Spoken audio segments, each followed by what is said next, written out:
Hey everyone, thanks for joining.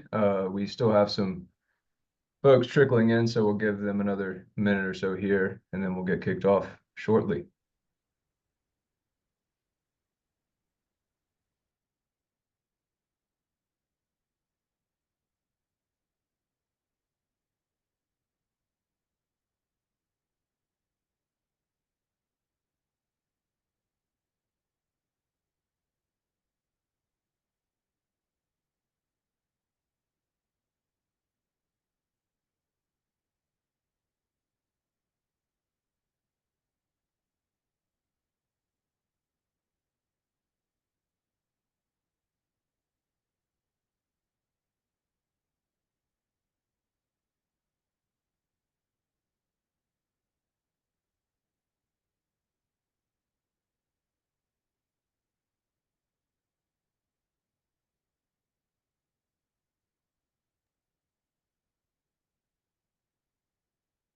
All right, I think we're good to get started. And some people are still trickling in, but we'll kick it off. So, thanks so much for joining, everyone. This is our presentation on business email compromise and the basics of a business email compromise. So, Lewis Brisbois and Pondurance teams are looking forward to discussing this very important issue with you all. Just a couple of housekeeping items. So there is CLE and CE credit for this webinar. You'll need to attend the entire webinar. There will be, I believe, 3 polling questions throughout. So make sure you answer and respond to those polling questions, and you will receive a link via email in a few days where you can make sure that your credit is submitted. So be on the lookout for that. In addition, there is a chat portal. So if you guys have any questions throughout the webinar, feel free to post those in the chat. And if we have time at the end, we can address those as they come up. So just a brief introduction. Email compromises are a persistent and increasingly sophisticated threat that organizations are facing. The goal of this presentation is to help you to inform your organization or your clients and help them be better prepared for email compromises and preventing them, and then also responding to them well should one occur. So with that, I will hand it over to Kamran to introduce the Lewis Brisbois team. Thank you very much, Ryan, and thank you everybody for joining today. My name is Kamran Salour. I'm a data privacy and cybersecurity attorney here at Lewis Brisbois, as is my colleague Ryan Cook. Together, he and I help organizations respond to business email compromises really on a daily basis. And when we do so, we try to focus on a couple of items. One, figuring out how a bad guy got into the environment. Two, figuring out what the bad guy did once inside the environment. And three, does that trigger any legal notification obligations based on what has transpired? And usually when we do so, we team up with a forensic team such as Pondurance here with Dustin and Max, and they're going to join us today on the presentation because we're going to talk about all these things and how, in part, how legal and forensics play a role in that whole process.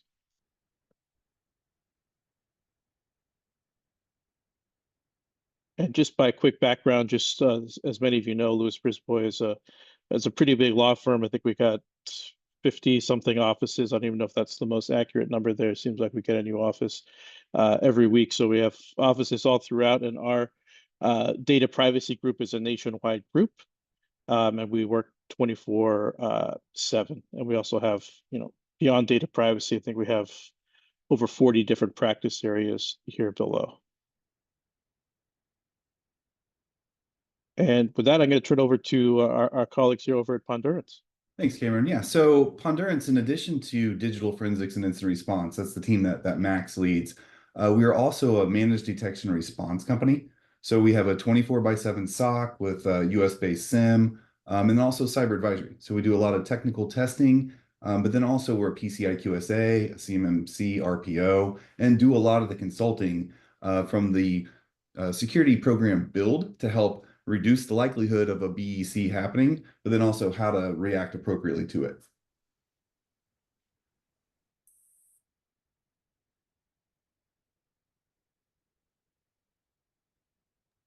Awesome. So with that, we will jump into our discussion here. So first and foremost, what is a BEC? Of course, BEC stands for Business Email Compromise, and a BEC is essentially it's a cybercrime where a threat actor gains access to an email account without authorization.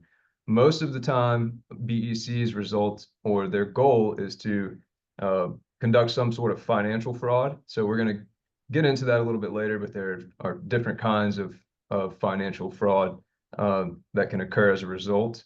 The bad actor usually, once inside the account, will try to impersonate an employee or a vendor and try to induce someone to make a payment that they should not be making.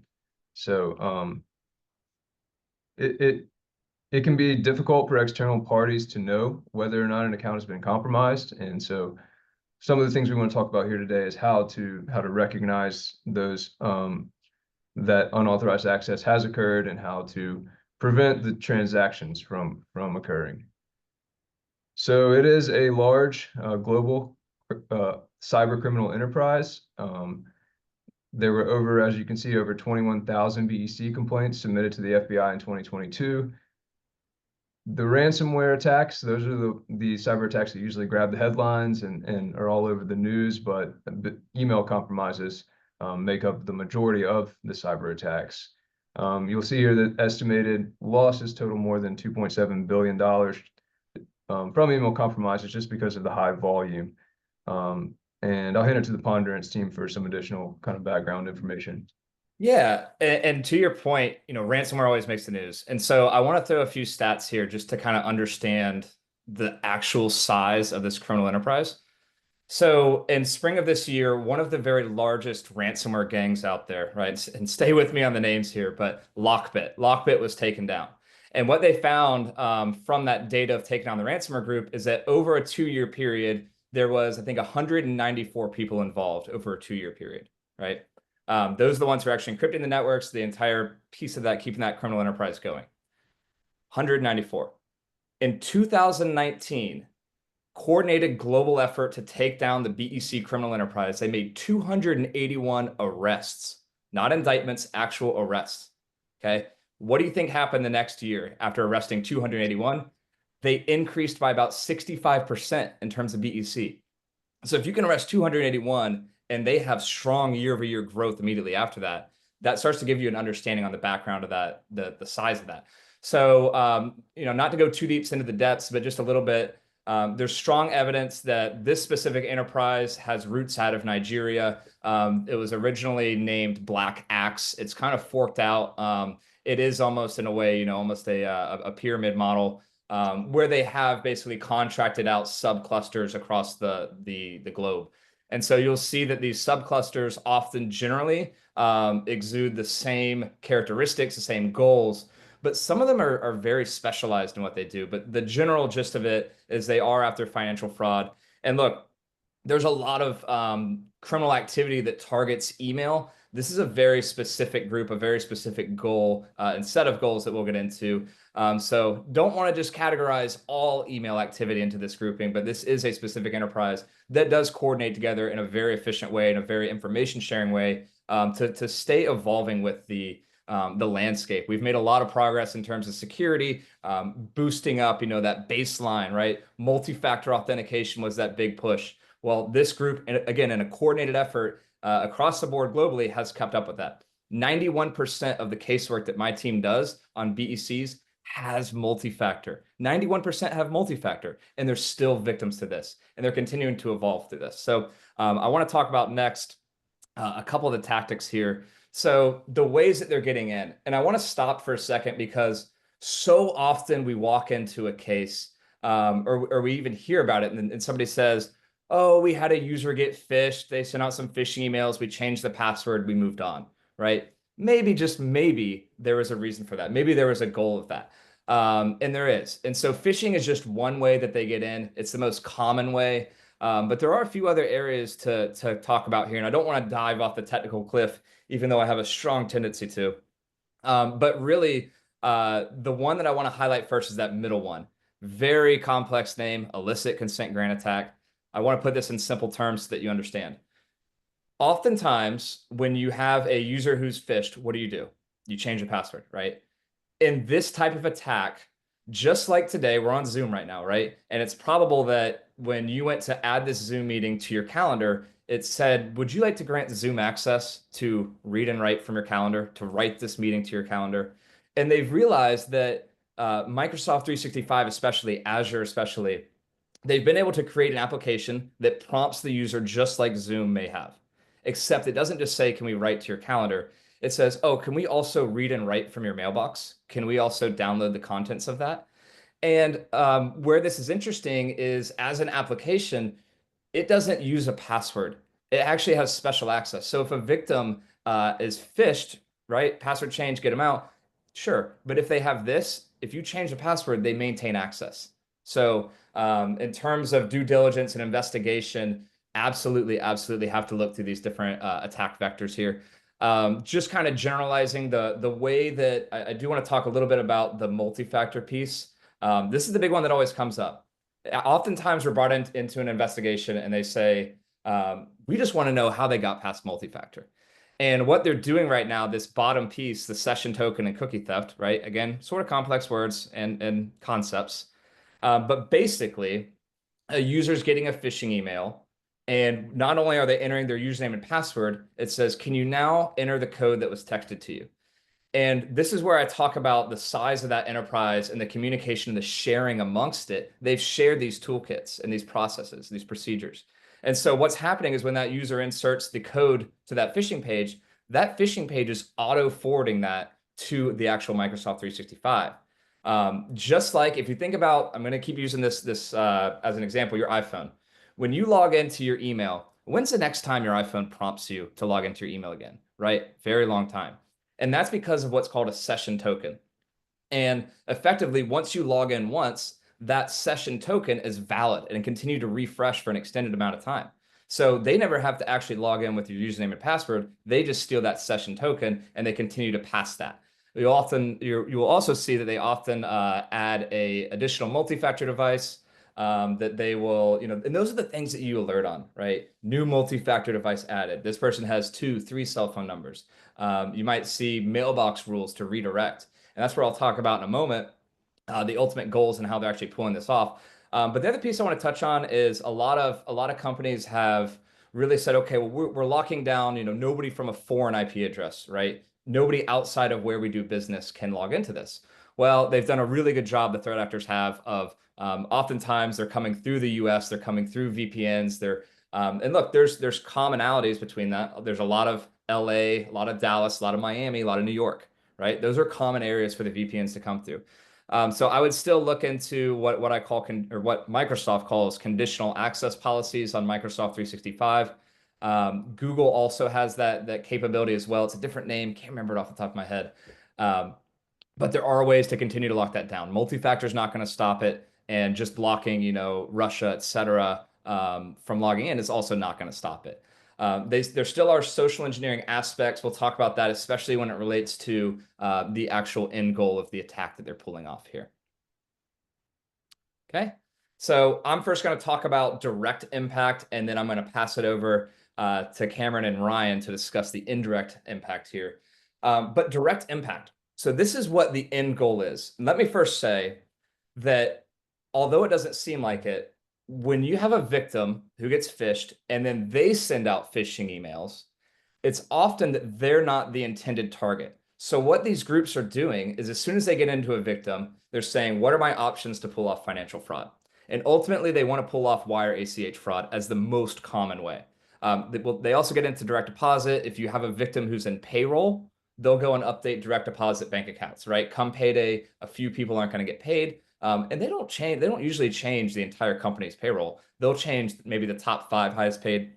I've also seen them change IT's direct deposit. I don't know if they're hoping that IT will not get paid and say, oh, not showing up to work today. Although that's usually not an effective method. But really, bank fraud, identity theft, those are on the lesser side. I've seen, again, like a very specialized cell within this enterprise. They have gone after like life insurance policies, taking out loans against life insurance policies. That's very specialized, very much on the rare case. For the most part, going after wire ACH fraud. So if they determine that the first victim is not a viable target to pull off their goal, they're going to send out phishing emails. They're going to send it to their contact list. They're going to send it internally. They may, before they go en masse, they may target specifically like the CFO or somebody in accounting, because what they're doing is when you pull search terms of what they're looking for wire transfer, invoice, and they're trying to determine which party is going to be the one who pays, who owes the invoice, who's paying that invoice. And they want to tell them ultimately on the very last moment, hey, we actually changed our bank account information. Can you send the money here instead? And then on the victim account, of course, you might receive back an email from the person you told that to, and they do not want the victim to see that. So they are creating mailbox rules. They're trying to hide that response from the actual owner of that mailbox so that they have enough time to let that wire fraud clear. We'll probably talk about it on the law enforcement side, the timelines, the freezing of it. We'll save that for a little bit later. But I first want to talk about one other unintentional piece, and I know that counsel will touch on this too. But we talked about the iPhone, right? And one of the direct impacts here is the threat actor is after money, right? Financial fraud. But there's unintentional aspects of that. And the example that I like to give here is also when you log into your email with your iPhone, what's your iPhone start doing? It starts downloading copies of that email. So that'll be a big aspect here in terms of the data privacy side. I know that counsel's going to touch on that. But just think about that concept that if you log in with an email client like your iPhone, it starts to download those messages. But with that said, I'm going to turn it over to Cameron and Ryan to touch on the next piece. Yeah, thanks, Max. So, in addition to the wire fraud that can occur, and other financial fraud that can occur, there's also a lot of indirect fallout that happens after these email compromises. As you stated, they'll try to jump in the middle and divert payment for invoices, which can leave invoices unpaid. That can really put a strain on the relationship with your partners. A lot of times, if your business partner is the person who sent the fraudulent payment inadvertently, they'll come looking to you to reimburse that, and so it can really put a strain on those relationships. Communications in the wake of a wire transfer fraud are highly critical, because sometimes those matters will go all the way to litigation trying to recover those funds, and so it's important that you have counsel assisting with those initial communications just to make sure that you're best protecting your organization. The other thing that we really focus on from the legal side is the data privacy aspect of these scenarios. So depending on the type of access the threat actor has to the affected mailbox, you can have legal notification obligations triggered. A big thing that we look for is, whose account was compromised. Was it the CEO? Was it someone in HR? Was it someone in accounting? Because depending on whose account was compromised, that's going to have a large role in determining what sensitive information could have been exposed, and what are your state law obligations to notify individuals. Depending on the industry you're in, if you're a federally regulated industry, you may also have obligations to notify regulators regardless of what information was touched, if you determine that you have an email compromise. So very important to understand all of those things. Sometimes regulatory reporting deadlines can be 24 to 72 hours, so you really have to stay on top of those notifications. Max, anything else on this slide before we move on to the next one? Yeah, just kind of circling back to that piece that I introduced is the unintentional downloading of that data, and that's really where a lot of folks kind of leave out of the picture when they investigate on their own, and really it is very well now audited by Microsoft 365, how they connected in and whether or not things were synced down, what emails they opened, did they go into SharePoint. So just know that even if something appears to be very fast. I often hear the item, we contained this within 5 minutes, passwords were reset, nothing could have happened. Okay, well, for that one connection, how was it connected to and where things downloaded? So due diligence there. Just know that they did connect in for a reason. They do have an end goal, and the way that they connected in really, really matters. No doubt. All right, next we're going to jump to the first polling question. I believe, okay, great. There's the polling box. So, question is, which of the below is not an indirect impact of a BEC? A, unpaid invoice. B, strained business relationships. C, loud warning music. D, data impact. And just so everyone knows, it's only your participation in this poll that matters, not necessarily the accuracy of your response. So we'll give everybody a few minutes to submit their response here.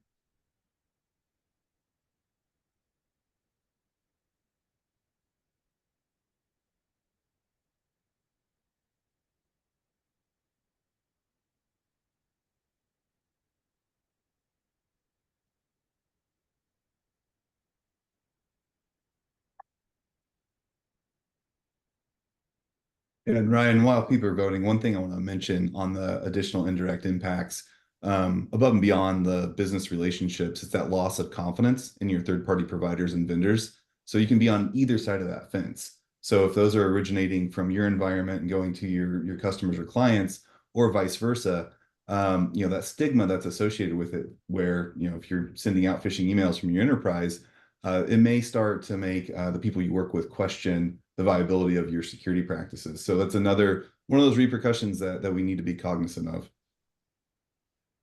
Yeah, great point, Dustin. I think we'll, touch on that a little bit in the messaging piece coming up here soon. So here's your answer here to the polling, C. Okay, so next we're going to jump to the section of, you've had an email compromise occur. You've discovered it on your systems. What are the immediate steps you need to take to minimize the impact of that incident? So first and foremost, if you find that there has been a wire transfer fraud and it's been executed, you need to reach out to the banks. And that's going to include both your bank, the sending bank, and the recipient bank. Usually the threat actors will set up a bank account at a financial institution that's only for the purpose of receiving this one payment. Once the payment hits their account, they're going to move as quickly as they can to move that money out of the account, usually to an offshore or a foreign account where it can't be recovered by any of the initial banks involved. So it's super important to notify both banks as quickly as possible. If you can get that notice to them within 24 to 48 hours, a lot of times they're able to freeze those funds and ultimately recover them for you. But we have clients who sometimes don't discover that there has been a wire transfer until days or weeks later, and most of the time that money is already long gone. So super important to try to reach out to the banks and notify them as quickly as possible. Kind of in that same vein is notifying law enforcement. So both the FBI and the Secret Services have back channels with the banks where they can often escalate the urgency of your request to investigate and freeze the funds that have been misappropriated. The IC3 portal is just an online portal where you can go in, report the bank account numbers, how much money was transferred, things of that nature. And we've had a lot of success working with the FBI in recovering funds that have been missent. That said, the FBI is completely inundated with these claims. I think the slide earlier said there were over 21,000 claims per year, and there are probably way more that go unreported. But in order to catch the FBI's attention and really get their assistance trying to recover the funds, it has to usually be a pretty significant amount. But regardless, it's still worth it to notify them. Not only can they potentially help you recover the funds, but it can also go a long way in helping the FBI identify the individuals who are doing these scams and try to bring them to an indictment or an arrest. And then finally, the cyber insurance piece of this, and this is typically how our teams get involved. You want to put your cyber insurance carrier on notice as quickly as you can. The carrier is going to have a lot of resources, whether it be breach-specific legal counsel or a digital forensic and incident response firm to come in and help you assess what happened and evaluate what the best response is going to be. You also should put your managed service provider on notice. They can help change passwords, revoke sessions, as Max mentioned earlier, to make sure that the threat actors access is not continued, but it's cut off as quickly as possible. When you do engage the forensic vendor to come in and conduct an investigation, you want to make sure that you're engaging them in a tri-party agreement with legal counsel. That's going to make sure that the investigation, that all correspondence about the incident are protected under the attorney-client privilege. And, you know, we see a lot of times, especially when these wire transfers are large amounts, things can get pretty tense between the parties who lost the funds. And so it's important to make sure you're extending that legal privilege as much as you possibly can in those early stages. And then, you know, once everything is signed, all parties are engaged, that's when the forensic investigation kicks off. So I'll hand it back to the Pondurance team to kind of discuss that piece. Yeah, I think again, here is first diving into the aspect that a lot of victims assume that a forensic investigation is not needed here, or assume that you know, that they contained it within that 5-10 minute period here. So going through the due diligence process to answer those questions, I think again, some of the worst aspects that I've seen are the ones where they change a password, but there was that application in there that survives password resets. And so you start to see what could have been a very small financial loss. You see that grow very rapidly into that next month. In fact, a lot of times these threat actors, they aren't as fast moving as you'd think sometimes. In fact, a lot of times they sit back and they wait and they're watching for the right opportunity. So the files that they continue to access, you would be surprised how well they get to know your organization. So if you're not able to launch that forensics, get it contained and actually eradicated before it escalates, they will live in there forever. They will continue to try to pull off financial fraud forever. Once they see that opportunity, they you know, almost like there's blood in the water, they really move after it pretty fast. So make sure that again, you know, the tri-party agreement, making sure that forensics investigation is wrapped up under privilege. Because the last thing that I would also want is for, you know, my findings to be in a subpoena, the report to be in a subpoena, etc. So making sure that we're protected there is super key.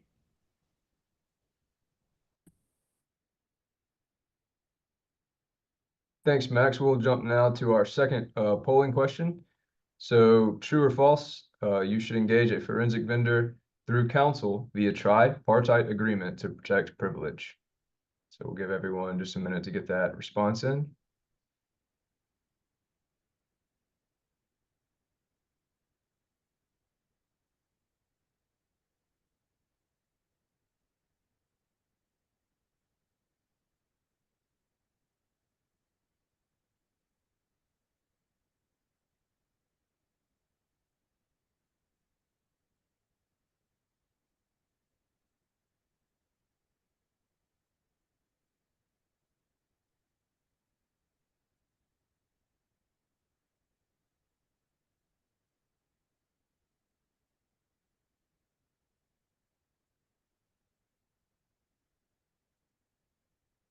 Okay, and our answer there, of course, is true.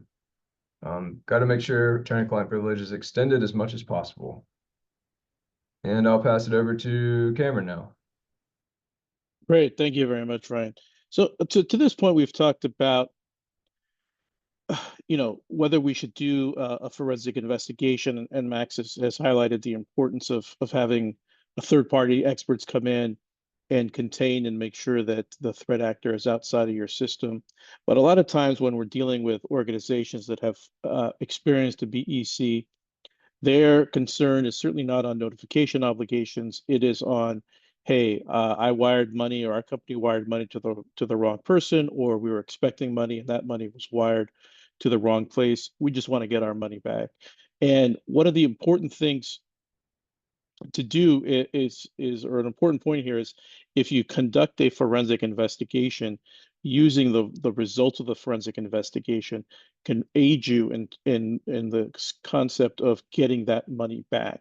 So we talked about some other ways to try to get the money back first, right? One would be to call the banks.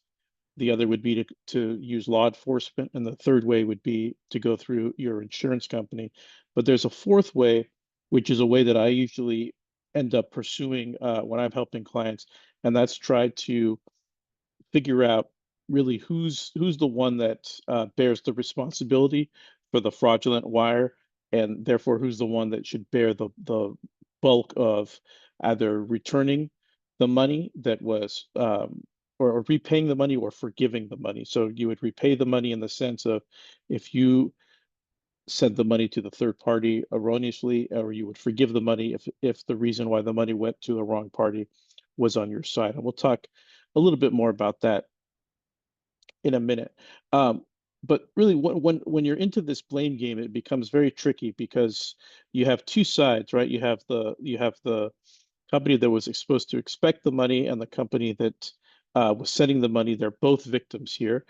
They're both out something, and typically they have long-standing business relationships.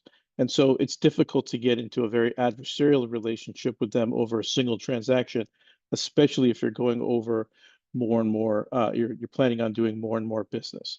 So how do you navigate this type of situation? Well, of course, as in any legal scenario, everything falls down to the classic, it depends. And here's why it depends, because it's going to depend on the facts of the case, and it's going to depend on whether you are sending money in exchange for services versus in exchange for goods. And so typically what happens is let's say company X is expecting to receive services from company Y. Company Y sends them an invoice, and then company X sends that invoice to company Y. But as part of that process, the invoice from company Y says, hey, we're going to change our wire instructions. Go ahead and send the money to this new bank account. Company X sends that money to the new bank account. 2 weeks later, company Y is saying, hey, where's our money? Company X says, hey, we paid it. And now you have a dispute. And so one way that always people, when you're dealing with these things, if you're company X and you've sent the money to the wrong place, you point your finger at company Y and you say, hey, well, if you guys didn't have a bad guy into your environment to change the wire instructions, we never would have sent this money to the wrong bank. Therefore, company Y, it's your fault. Company Y, of course, returns and says, well, had you just picked up the phone and called us to verify these new payment instructions, the money would never have gone to the wrong bank. Therefore, it's your fault. And then you get into a classic, finger pointing scenario where sometimes people can draw a line in the sand and say, well, I'm not paying. It's your fault. The other side says, I'm not paying. It's your fault. And that's where, lawyers often come into play here.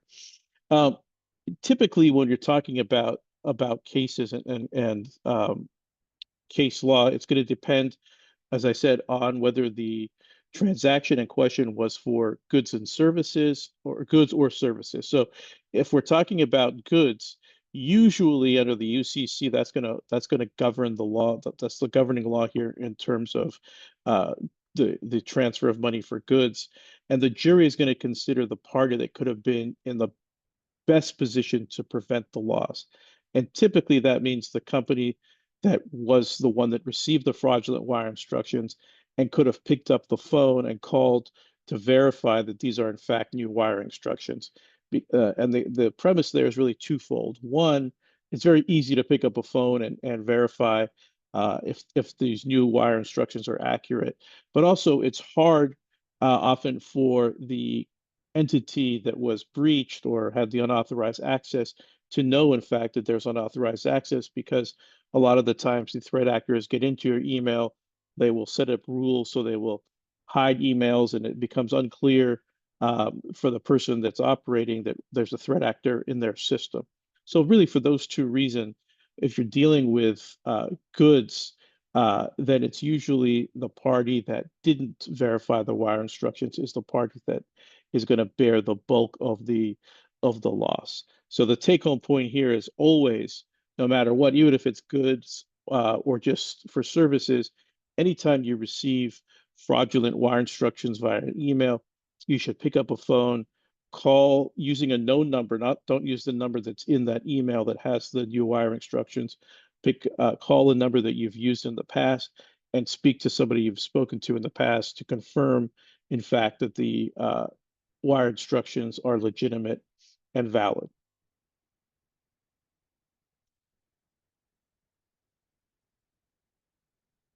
And this imposter rule is really an extension of the UCC, which says here that the party who receives the fraudulent email is in the best position to exercise reasonable care by really just verifying that the wire instructions are correct. Now, that's not always the case. If we're dealing with a scenario where sometimes you have you have an exchange of services, you have an organization that has emails that very obviously look like they are suspicious. Sometimes you will call you'll call a number and for whatever reason the person answering the phone says, "Oh yeah, these are accurate." It's not always as clear cut as it is here, and of course, an argument is definitely always made that the party that was the one that was accessed without authorization, they're the ones that should have some liability here because they did detect the unauthorized activity, and they allowed the unauthorized activity to perpetuate.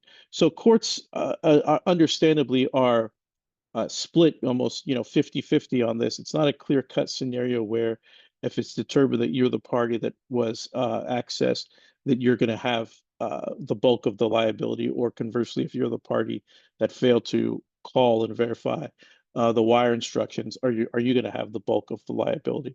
So what do courts consider? They typically look at these four factors.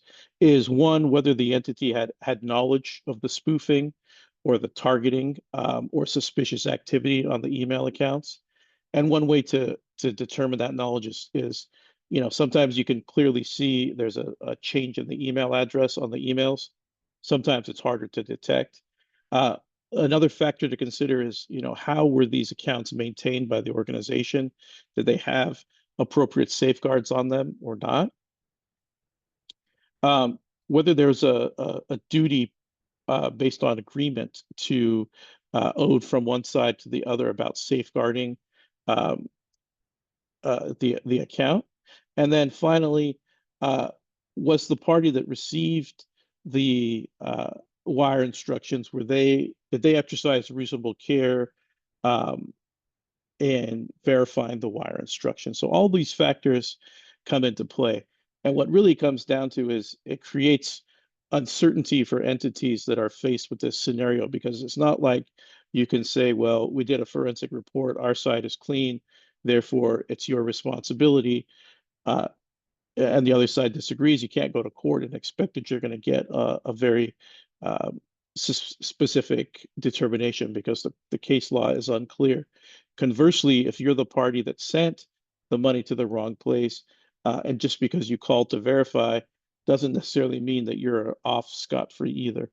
So I always, in scenarios like this, try to reach a business agreement where, depending on the facts, we try to split the difference, whether it's 30% liability for one side and 70% for the other in the most extreme cases, and usually a 50-50% liability scenario where it's really unclear as to who was the one that was quote unquote at fault in a scenario like this.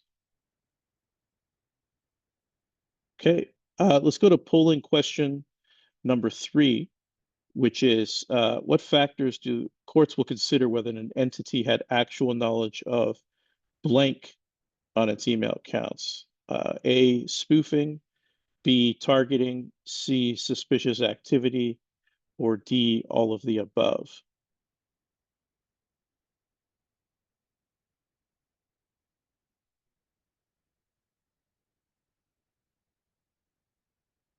And as the audience is answering this question, I always like to, in scenarios like this, have some sort of report of findings, even if your findings aren't very good in the sense that there shows unauthorized activity on your side.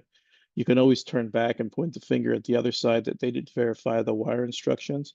And conversely, if the forensic findings are very good on your side, meaning there's no evidence of unauthorized access, I think that puts you in a stronger position at times, whether it's with the courts or with the other party, in terms of your negotiation and trying to find a mutually agreeable dollar amount to settle the controversy over.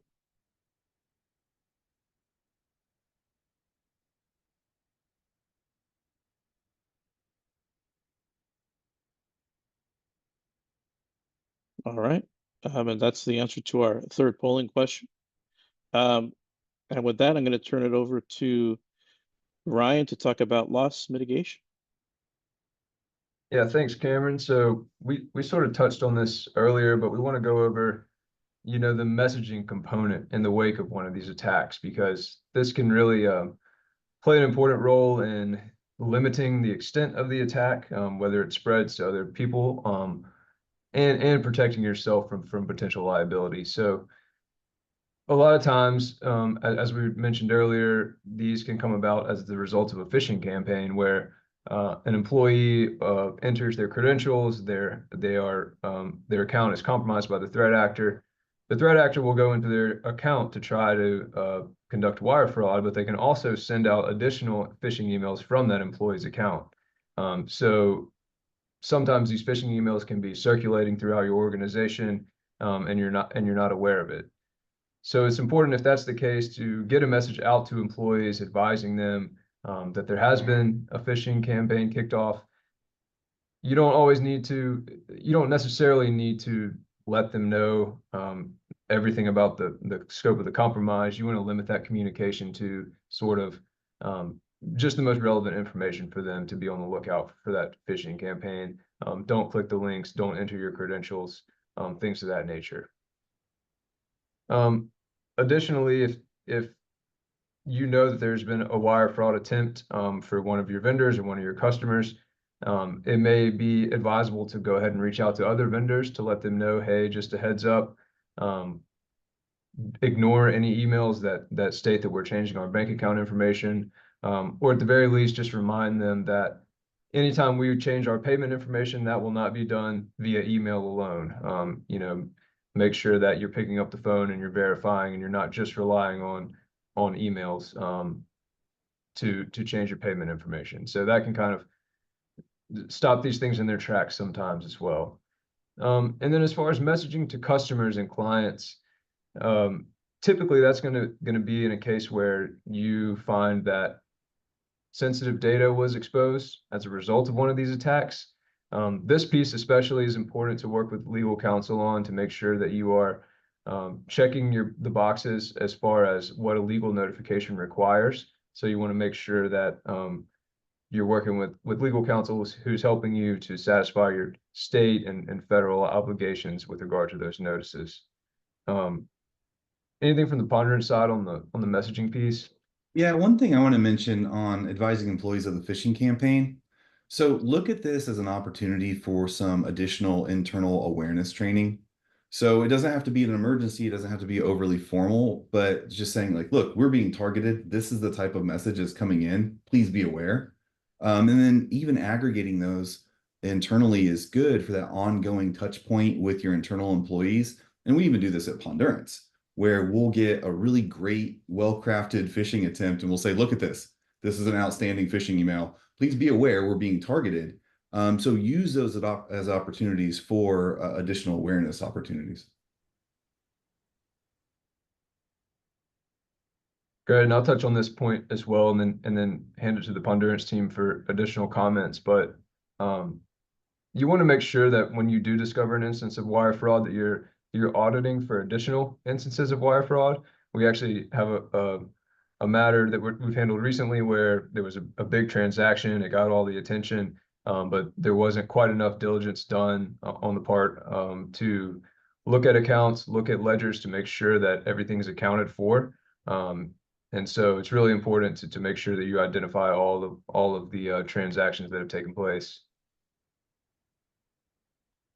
Yeah, and even from just the general auditing standpoint, making sure that you have the right auditing enabled to have that visibility. So reactively, after the fact, you're going to do an investigation, but there were things that happened in your environment that led up to that point. That's what helps inform, Max's teams from the incident and investigation standpoint. But it's important to make sure that you have the right evidence that you're collecting before and after. So Max, if you want to touch on the forensic side.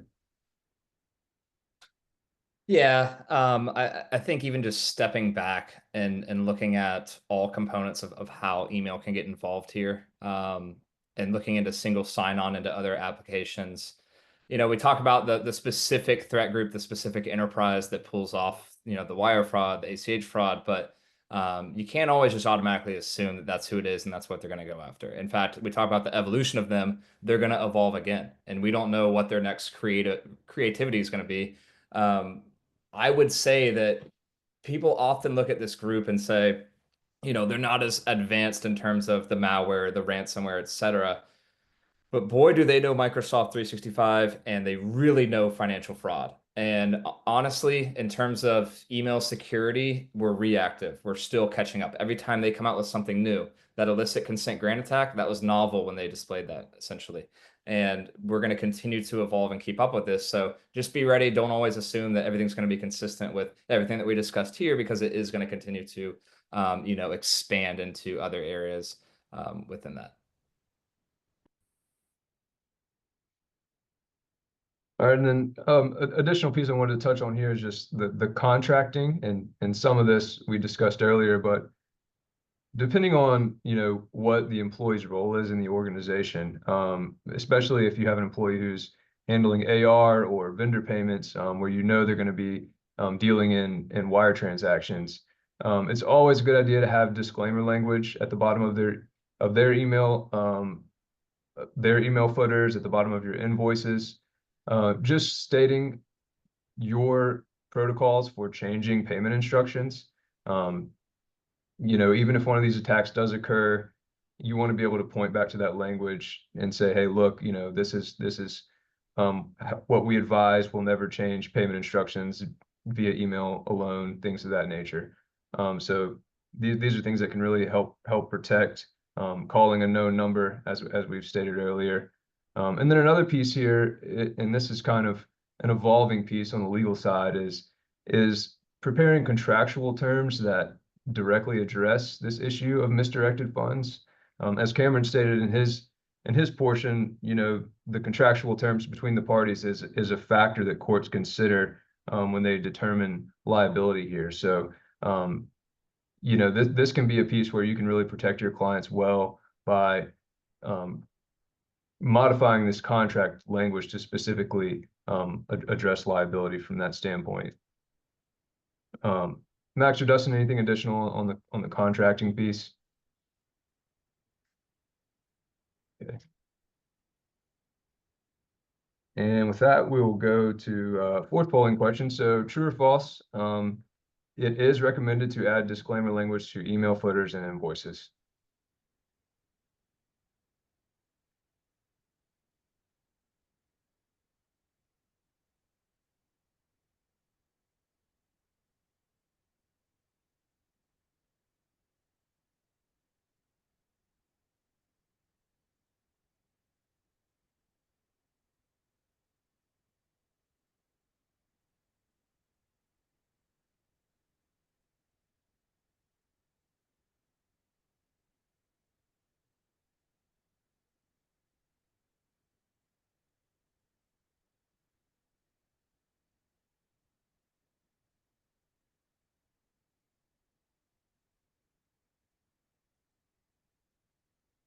All right, and that one is, of course, true. So I'll pass it over now back to Pondurance to discuss some of the action items. Yeah, thanks, Ryan. So we've touched on a lot of these kind of, very quickly as we've talked through, how this business email compromise operates. And just a reminder, so some of the controls that we've recommended throughout this, they're going to align with what you need to be doing from a regulatory standpoint, and then also a security best practice perspective anyway. One of the problems that Max pointed out was that the technical controls are continuing to evolve. Bad guys are generally a step ahead.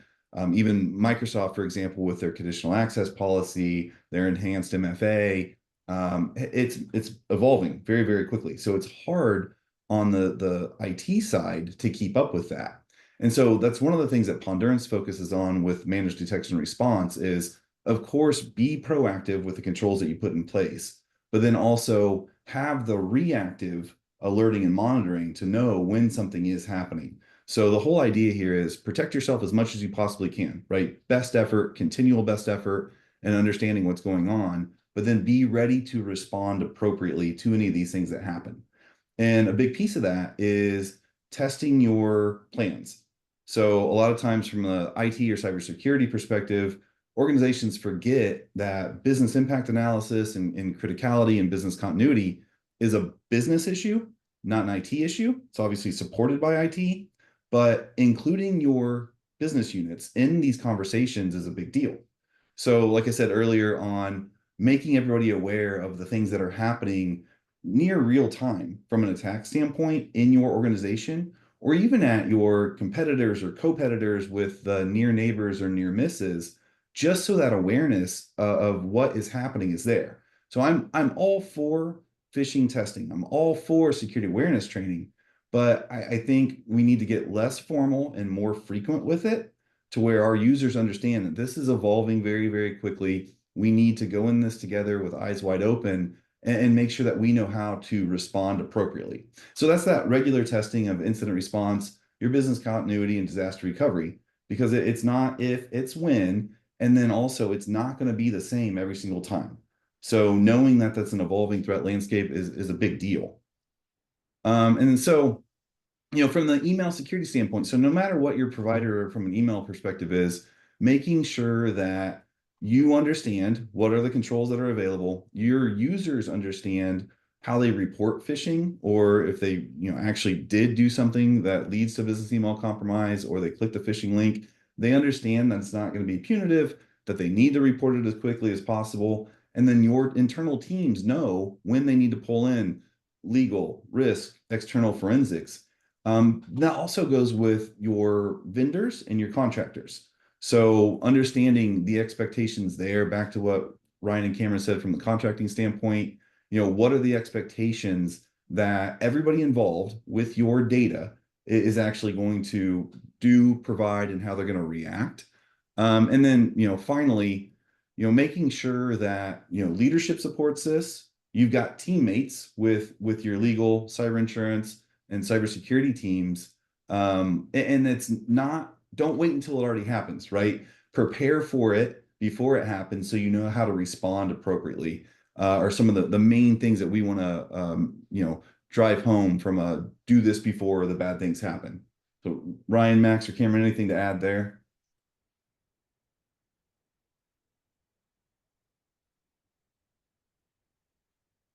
Yeah, I mean, I think from an incident response plan, these are always these always work the best when they're practiced. And a lot of organizations will have, a policy and procedure related to, here's our incident response strategy, but it really shows in the organization to, once a year, once every 2 years, actually go through their incident response plan step by step. They know who they're going to notify. They know what steps to take in the event that they discover, an email compromise. And, you can be a lot more proactive instead of reactive. So would definitely like to harp on that IR plan piece of things.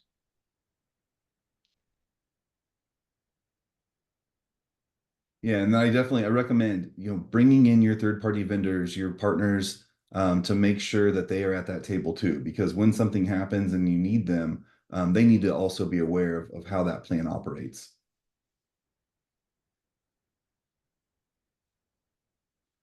So Cameron, I think the last slide is yours for the questions. All right, well, terrific. Well, want to thank everybody for joining today. I know we talked about a lot of great topics in terms of seeing how the bad guys get in and what the bad guys do once inside. And hopefully everybody in the audience has a couple of takeaways. For me, I'll just say always call to verify your wire instructions. That might be the easiest thing to remember from all of this, and it'll have a very, very big impact in terms of limiting the occurrence of wire fraud. I think that goes a very long way. I guess let's open the floor here to see if we have any questions. We do have a few minutes left, so if there's are any questions, people can either go off mute and ask, or if they're more comfortable, you can pop something into the chat.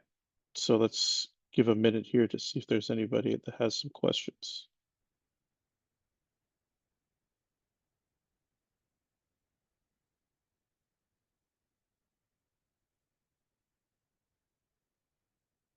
And while we're waiting for questions, I don't know if Dustin, Max, or Ryan, if any of you want to just leave a parting takeaway with the audience as well, just as a one thing they can walk away with this presentation from. Yeah, I mean, I think from the Pondurance standpoint, and I don't want to make it a sales pitch, obviously, right? But it's one of those where we do a lot of work with organizations to help build that plan as partners with their law firms and their cyber insurance to do that preparation. And then also from an architecture review and MDR perspective, making sure that they've got the right controls in place is something that we definitely help with all the time. Yeah, I would just say, don't assume, don't speculate, perform the due diligence to truly understand what actually happened when you have a scenario like this. Those are both excellent points. Excellent. Yeah, and certainly, Ryan, I don't want to cut you off. Let you go first before. Yeah, no, Cameron, I was actually going to address one of the questions in the chat. I see Dave Smolinski put a comment about, making, incident communications being included in the incident response plan, and do want to make sure we include that as well, because, we talked about being prepared from the technical side and the legal side, but having communications ready to go in an event of a cyber breach, not just a email compromise, but a ransomware compromise or other sort of attack is also a huge help. So when you're in the midst of an attack and trying to respond to it, you're not having to also start communications plans from scratch. You already have something that's there, ready to go. You can iterate on it a little bit if you need to, but that's Dave. I appreciate that point. That's a great point. All right, and I'll respond here to Mahesh's question. I have not seen any verdicts that impose punitive damages on an organization that's been compromised. Usually in situations like that where they get fined, it's because they're just acting very egregiously. So they've either promised to do things that they never did, or that's the same issue over and over again. So you have to really be negligent, like grossly negligent in your cyber responsibilities to be fined and dealt with something punitive. So it does happen really in rare occasions. If it's a situation where you've been breached for whatever reason, generally speaking, you're not going to get fined as long as you've done the basics going forward. I guess this question might be for the Pondurance team from Juan about how would we audit everyone's mailbox to see if they have allowed unauthorized read to a user's email. Yeah, and I just sent a response here as well, but usually it's a user registered application. A lot of organizations, most of your apps are going to be at the administrator level, right? Apps that you provide downstream to your users. So reviewing, Microsoft has a lot of great documentation. Again, it's that term, illicit consent grant attack. Microsoft has great documentation on investigating that, but it is done at the Azure AD side, and you're generally looking for user registered applications there. Excellent. You guys want to take the question from Donovan as well about conditional access policies?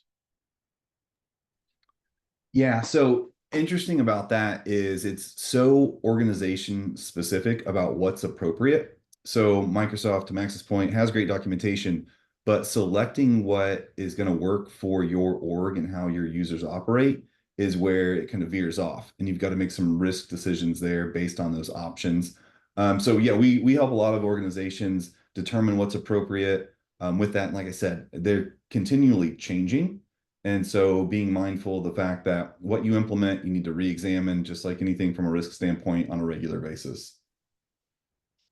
Excellent, thank you. And I'll respond here to Chris's question. What I like to encourage companies to do is, instead of turning phishing training into you get punished, but with more phishing training if you miss a fish, I like to turn it more into a reward system where different groups within the organization, let's say the accounting department competes with the HR department as sort of a company-wide competition, and you can determine how you award points and whatnot. But then it becomes much more of a positive experience, and you have a friendly competition with the other aspects of your group, and you become more vigilant in trying to find things, because if you're able to find stuff, you get points. So you turn it from a negative exercise to a positive exercise. I've seen a lot of success with organizations doing that. So that's what I would recommend. Yeah, and even if you don't have a tool where your users can report phishing, you can set up a email box where they can forward those suspected phishing in. And then you've got an opportunity to do some baseline trending, some numbers, and also examination. And that kind of gives you that early warning. And to Cameron's point, so you can aggregate those numbers. And so do a drawing every month, like who reported the most, and make it a reward mechanism. All right. Well, excellent. Thank everybody for their questions. I thank everybody for their participation. Of course, thanks to Max and Dustin for joining us here. And Ryan, always a pleasure. If there are any other questions after this presentation ends, you can have our contact information. You can always reach us, and we'll be happy to answer any questions that you have. But with that, we will say goodbye. Thank you, everybody. Thanks, everyone. Thank you.